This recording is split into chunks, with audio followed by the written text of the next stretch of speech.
یہ کلپ بنا کے چلانا لوگ یہ ظلم کر رہے ہیں. ہمارے گھر میں ایک چوہا آ رہا تھا, گائے ایک باہر کی طرف پالی ہوئی ہے نا ہم نے, تو چوہے کو پکڑنے کے لیے آج کل ایک گوند آ رہی ہے, گوند یوں کر کے لگا دیتے ہیں, چوہا اس پہ آ کے چپک جاتا ہے.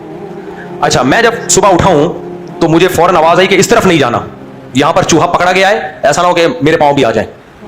ٹھیک ہے جی, فجر سے پہلے کا ٹائم تھا, فجر کی نماز پڑھ کے آیا, دوپہر 12-1 بجے مجھے یاد آیا کہ یار وہ چوہا تھا پکڑا گیا تھا, اس کا ہوا کیا ہے. میں نے دیکھا کہ وہ چوہا جوں کا تو 12 بجے تک اسی پہ چمٹا ہوا ہے. سمجھ میں نہیں آ رہی بات. میں نے اپنے بیٹے سے بولا, میں نے کہا بھائی اس کو ٹھکانے لگاؤ, یہ تو ظلم ہے جانور کے ساتھ. 8-10 گھنٹے ہو گئے, ایک جھگڑا ہوا ہے, آپ کو کوئی رسی سے باندھ دے, نہ کھانا نہ پینا, اور عجیب عذاب میں آپ ہو. اس نے کہا ٹھیک ہے میں باہر پھینک کے آ رہا ہوں, بلی کھا لے گی اس کو. میں یہ اس لیے پورا واقعہ دہرا رہا ہوں کہ آپ کے بچے بھی یہ غلطی کر سکتے ہیں. میں نے کہا اللہ کے بندے, بلی پہلے بات کھائے گی کیسے, وہ تو بلی بھی چپک جائے گی اس کے ساتھ, وہ بھی اسی عذاب میں. تو تھوڑی میں نے ڈانٹ لگائی اس کو, میں نے کہا تھوڑی سینس سے کام لو. اس نے کہا چلو ٹھیک ہے پھر میں ایسے ہی پھینک دیتا ہوں. میں نے کہا ایسے ہی پھینکو گے, اس کو مرنے میں 24 گھنٹے لگے, 48 گھنٹے لگے, بھوک اور پیاس سے تڑپ تڑپ کے مرے گا.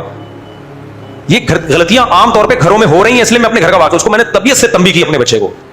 میں نے کہا آپ نے وہ حدیث نہیں سنی کہ نبی نے فرمایا ایک شخص نے بلی کو باندھ دیا تھا, بھوکا پیاسا مارا ہے اس کو, اور اللہ نے اس کی ساری نیکیاں ضائع کر کے اس کو جہنم کی آگ میں ڈالا. ایک عورت نے بلی کو مارنے کی وجہ سے.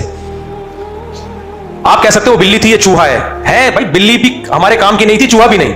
بات یہ نہیں ہے کہ بلی کو مار رہے ہو, چوہے کو مار رہے ہو, بات یہ ہے کہ بھوکا پیاسا رکھ کے عذاب کے ساتھ مار رہے ہو, تو یہ مارنا بھی قیامت کے دن آپ کے گلے پڑے گا.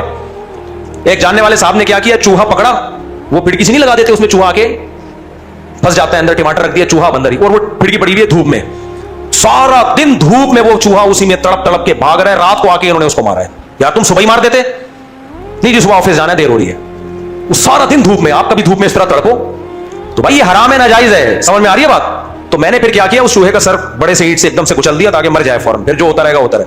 تو بھائی چوہا ہو, بلی ہو, کوئی بھی جانور ہو, ہمیں نقصان دے رہا ہے اس کو مار سکتے ہیں. مارنے کا طریقہ وہ اختیار کیا جائے گا جس میں تکلیف کم سے کم ہو. کسی کو بھی عذاب دینے کی ہمیں اجازت نہیں. آپ تھوڑی دیر کے لیے اپنے آپ کو باندھ لیتے ہیں نا, وہاں پہ اپنے آپ کو باندھ لیتے ہیں, حس تو ہوتی ہے جانوروں میں بھی.